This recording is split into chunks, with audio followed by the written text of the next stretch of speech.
the first human being who formulated the tactics of subversion was a Chinese philosopher by the name of Sun Tzu. And he said, after long meditation, that to implement state policy in a warlike manner, it's the most counterproductive, barbaric, and inefficient to fight on a battlefield. You know that war is continuation of state policy, right? So if you want successfully to implement your state policy and you start fighting, this is the most idiotic way to do it. The highest art of warfare is not to fight at all,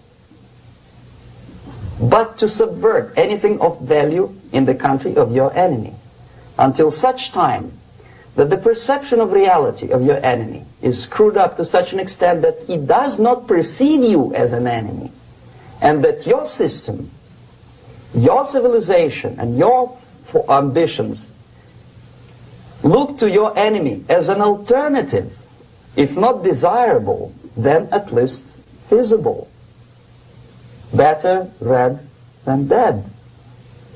That's the ultimate purpose, the final stage of subversion, after which you can simply take your enemy without a single shot being fired, if the subversion is successful. This is basically what subversion is. What subversion is, basically, it consists of 4 periods, time-wise. If we start from here and go this way, time, right? This is the beginning point. The first stage of subversion is the process which is called, basically, demoralization. It says for itself what it is. It takes from, say, 15 to 20 years to demoralize a society.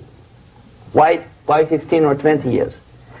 This is the time sufficient to educate one generation of students or children. One generation, one lifetime span of a person, a human being, which is dedicated to study, to shaping up the outlook, ideology, personality. No more no less. Usually it takes from 15 to 20 years. What it includes? It includes influencing, or by various methods, infiltration, propaganda methods, direct contacts, doesn't really matter. I will describe them later. Of various areas where public opinion is formulated or shaped. Religion, educational system, social life, administration, law enforcement system.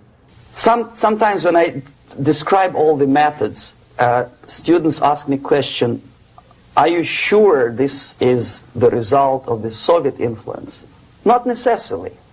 You see, the tactic of subversion, about which I'm talking, is similar to the martial art, the Japanese martial art.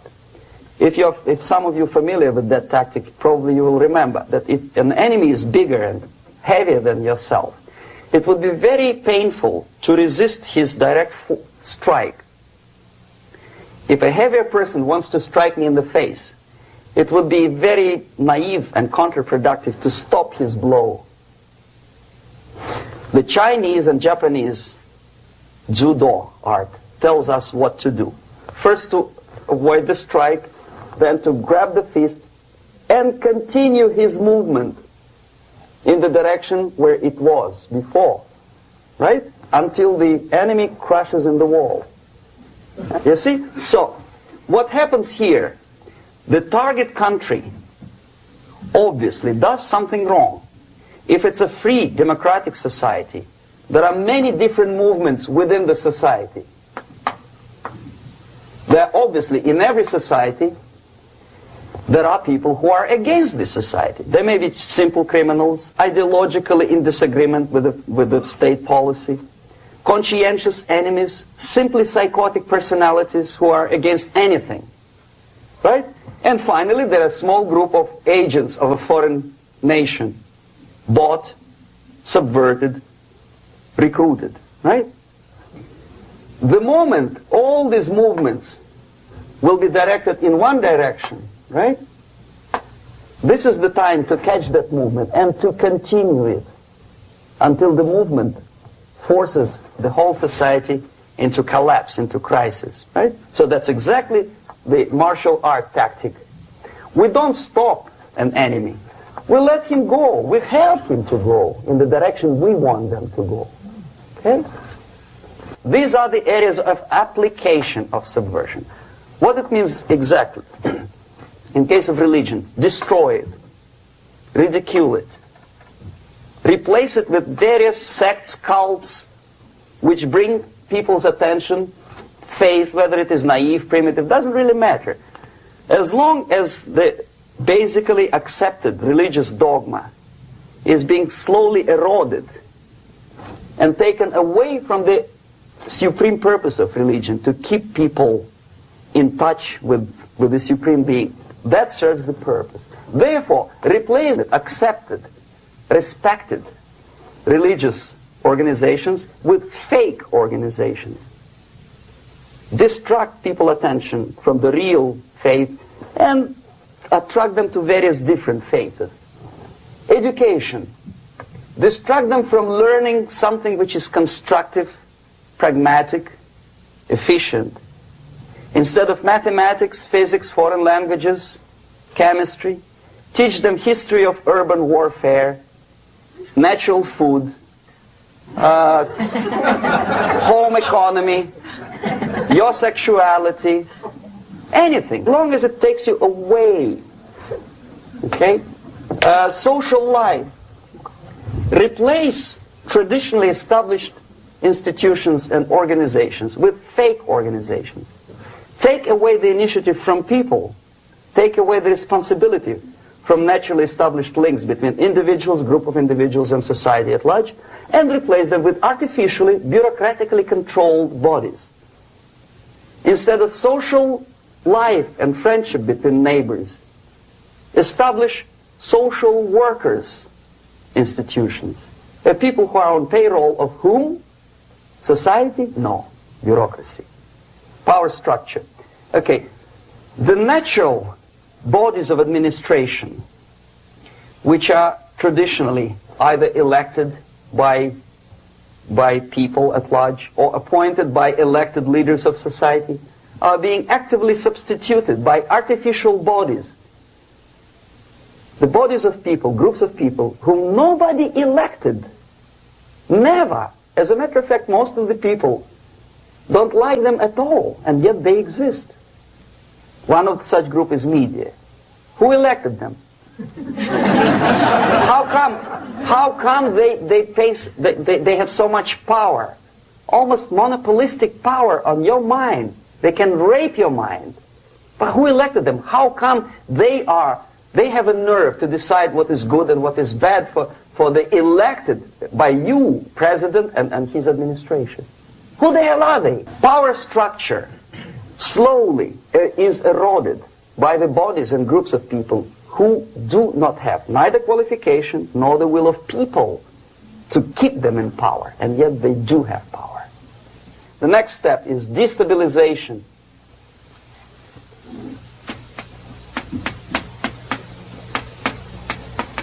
Again, this word says for itself what it is. To destabilize all the relations, all the accepted institutions and organizations in a country of your enemy.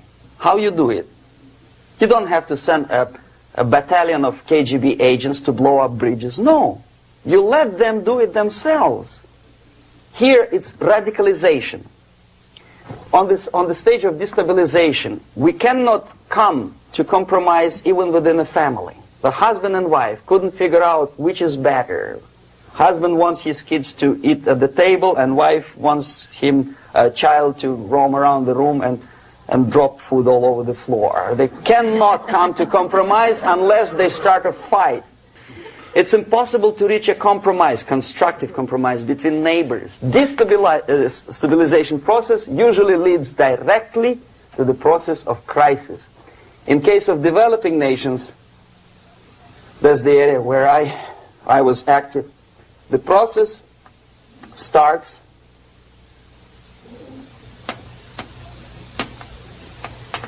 when the legitimate bodies of power, the social structure collapse, it cannot function anymore. So instead, we have artificial body injected into society, such as non-elected committees.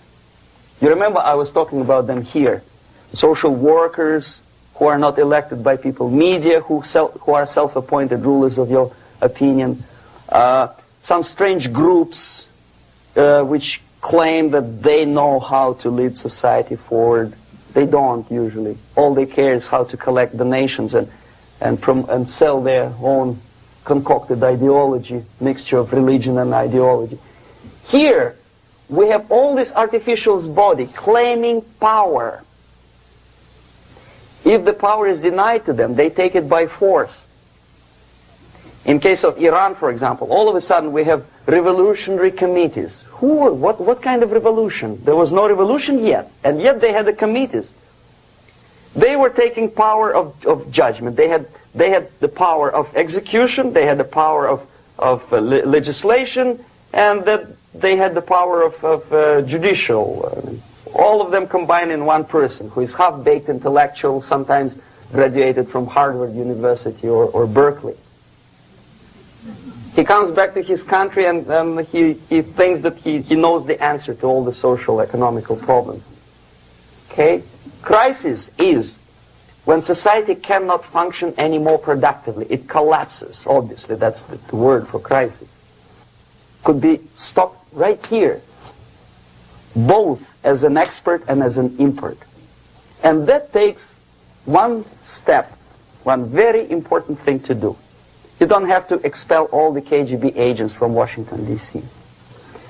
The most difficult and at the same time the simplest answer to the subversion is to start it here and even before. By bringing back the society to religion. Something that you cannot touch and eat and put on yourself, but something that rules society and makes it move and preserve it. So the answer to ideological subversion, strangely enough, is very simple. You don't have to shoot people, you don't have to aim missiles and Pershings and cruise missiles at Andropov's headquarters. You simply have to have faith and prevent subversion. In other words, not to be a victim of subversion. Don't try to be a person who in judo is trying to smash your enemy and being caught by your hand. Don't strike like that. Strike with the power of your spirit and moral superiority. If you don't have that power, it's high time to develop it. And that's the only answer.